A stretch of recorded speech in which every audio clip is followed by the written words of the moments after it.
a quick tutorial video for any of you who are going to experiment with screencasting software this semester.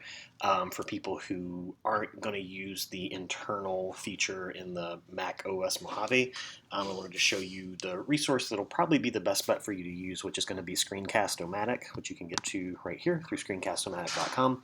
And this is for Mac or PC, so whatever kind of device you're working on, this will work perfectly fine. This is free software, again, that has an upgradable component to it. If you really like it and want to use some of the advanced features, I think it has video editing and that kind of stuff built in. You'll need to sign up for an account, but that's free. You can actually do it through Facebook or Google. Super easy to do. It'll take you 5 seconds or less. So once you're in here, you have a few options. You can download and install the software if you want to. If you do, it'll give you this app on your computer, and you can do that either again through PC or Mac. If you guys want this to be installed on on the computer in the grad office, or I don't know if there's one in the VAP office or not.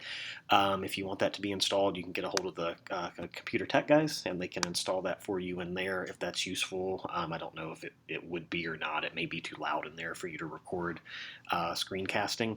And then if you would like for it to be installed on any other computer on campus, I talked to Educational Technology, and they said that that's easy. You can just get in contact with them, let them know the room that you're teaching in and what software you want, and they can install that for you. I wanted to point you to one other resource in this video real quickly as well. This Emerging Technologies and Creative Research Lab. This is over in Willard Hall in the English department.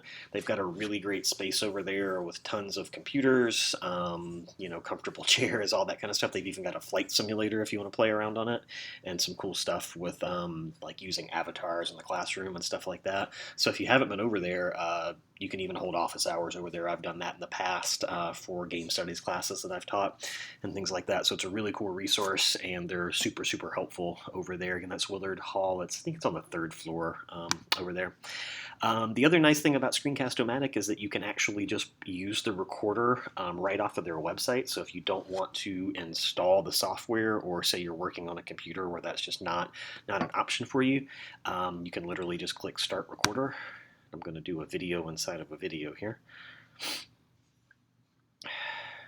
And of course it's going to be slow now.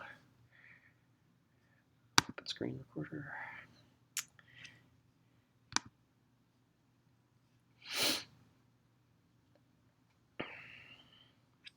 Okay, so it'll pull up this menu, and this is exactly the same whether you have downloaded it or whether you're using it just on the website itself. And you have options for which microphone you want to use, if it's your built-in one or if you have an external one like I'm using. You can change the size of the screen that you want to record at, all that kind of stuff. Again, the free version, you're going to get 15 minutes worth of recording time, which is more than enough. The paid version also has some internal editing tools, but honestly, if you're doing feedback on student writing, you don't want to be editing video. That's going to take you too much time anyway. So you'll pull this up, click record, and it'll give you a little timer, which is useful. You've probably noticed in my videos a lot of times the beginning of my audio is cut off. It's because the Mac OS just launches right away, and it seems to sort of cut off the first few seconds of video. I haven't figured out exactly how that functions yet. So anyway, it starts recording, gives you the timer up there. You can see where you are in relation to how much time you have. And then when you're done, click pause, and this will pop up. Click done. So the one small downside to using this is that rather than, since the Mac OS Mojave isn't built internally into the operating system, there's no rendering of files or anything like that. You literally just click stop recording, and even if you have an hour-long video, it's immediately available on your desktop, which is amazing. So this is actual external software, so it still has to render files. So you can see here, so you'll click save or upload to YouTube or whichever way you want to do it. If you're using USB flash drives to deliver the feedback, however, you'll click where you want to and click publish, and it will still need to render your video. So you see this is really, really quick, pretty short video. So if you're doing longer stuff, it may take a few minutes, or it may take a few minutes to upload. So the thing you'll want to think about, again, as I mentioned in the other video, you can see the videos available right here. It's the one I just recorded. The thing you'll want to think about is how you want to deliver this feedback to your students. So screencast-o-matic gives you a few options. Again, you can just save the file to your desktop and then upload it to Google Drive for them, or put it on a flash drive for them. Anything like that. You could upload it directly to a YouTube channel that they could access through a private link that you give them, or something to that effect. You can upload the videos directly to your account on screencast-o-matic. I haven't played around with that. I'm going to take a wild guess that they probably give you very limited storage space on the free version, and then you would have to pay for anything more capacious.